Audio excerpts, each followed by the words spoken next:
नमस्कार मित्रांनो, महाराष्ट्रात नेमकं काय चाललंय? 24 ऑगस्ट 2026 रोजी प्रारूप मतदार यादी अर्थात ड्राफ्ट वोटर लिस्ट प्रसिद्ध होणार होती. मग ती अजूनपर्यंत आलेली नाहीये. BLO यांच्या माध्यमातून SIRची प्रक्रिया तर 17 ऑगस्टलाच पूर्ण झालेली आहे. मग आता हा उशीर का होत आहे? तर मित्रांनो, तुम्हाला सुद्धा असेच प्रश्न पडले आहे का? तर घाबरू नका. याचं उत्तर मुख्य निवडणूक अधिकारी महाराष्ट्र यांच्या कार्यालयाने 19 ऑगस्ट 2026 रोजीच त्यांच्या प्रसिद्धीपत्रकामार्फत दिलेलं होतं. त्यामध्ये असं स्पष्ट सांगण्यात आलेलं होतं की मतदान केंद्राचे सुसूत्रीकरण आणि पुनर्रचना पूर्ण करण्यासाठी वेळापत्रकात सुधारणा करण्यात आलेली आहे आणि त्यानुसार नवीन वेळापत्रक जारी करण्यात आलं होतं. याचाच अर्थ की 24 ऑगस्ट 2026 पर्यंत मतदान केंद्रामध्ये पुनर्रचना करण्यात आलेली आहे आणि त्यामुळे हा संपूर्ण उशीर झालेला आहे.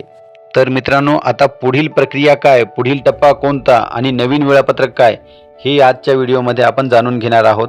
तत्पूर्वी मित्रांनो, एक छोटीशी विनंती की आपण हजारोच्या संख्येने आमच्या व्हिडिओला पाहत आहात आणि भरभरून प्रतिसादसुद्धा देत आहात, त्याबद्दल आपले मनापासून धन्यवाद. परंतु अनेक जण चॅनलला सबस्क्राईब करायचं विसरून जात आहेत. त्यामुळे हे व्हिडिओ पूर्ण पाहण्यापूर्वीच एकदा चॅनलला सबस्क्राईब करून घ्या, कारण असेच माहितीपूर्ण आणि नवनवीन व्हिडिओ आमच्या चॅनलवर येणार आहे. विशेष करून शेतकऱ्यांसाठी अत्यंत महत्त्वाचा एक विषय मी येणाऱ्या काळात घेऊन येणार आहे, त्यामुळे चॅनलला नक्की सबस्क्राईब करून ठेवा.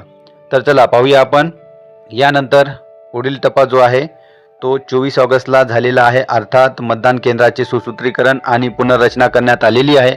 आणि दुसरा महत्त्वाचा टप्पा जो सर्व मतदारांसाठी खूप महत्त्वाचा आहे तो आहे 31 ऑगस्ट 2026.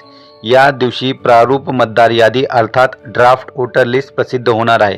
ही यादी सर्वांना पाहणं खूप महत्त्वाचं आहे, खूप गरजेचं आहे, कारण यामध्ये जर नाव नसेल तर आपल्याला खूप अलर्ट होणं गरजेचं आहे आणि पुढील प्रक्रिया करणं गरजेचं आहे. आणि ज्यांचंही या लिस्टमध्ये नाव आलेलं आहे ते कदाचित चुकीचं आलेलं असेल तर त्यांनाही याच्यामध्ये अलर्ट होण्याची गरज आहे आणि त्यांना येणाऱ्या काळामध्ये अर्थात जो दुसरा टप्पा आहे तो आहे 31 ऑगस्ट ते 30 सप्टेंबर 2026. अर्थात या काळामध्ये तुम्हाला तुमचे दावे, तुमच्या हरकती दाखल करता येणार आहेत.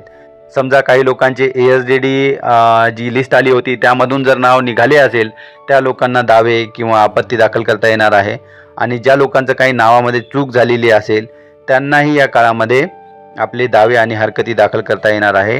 काही लोकांचे ॲनोमलीमुळे प्रॉब्लेम झाला असेल त्याही लोकांना या काळामध्ये 1 महिन्याच्या काळामध्ये या दावे आणि हरकती दाखल करता येणार आहेत.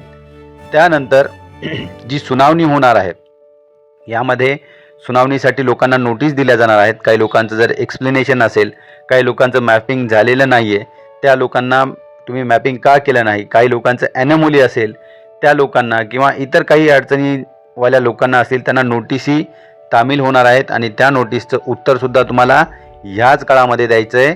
परंतु त्याला एक एक्स्ट्रा 1 महिन्याची मुदत आहे, ती आहे 29 ऑक्टोबरपर्यंत.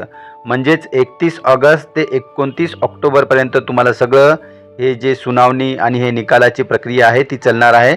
आणि सरतेशेवटी 4 नोव्हेंबर 2026 लक्षात घ्या, 4 नोव्हेंबर 2026 रोजी महाराष्ट्राची अंतिम मतदार यादी प्रसिद्ध होणार आहे.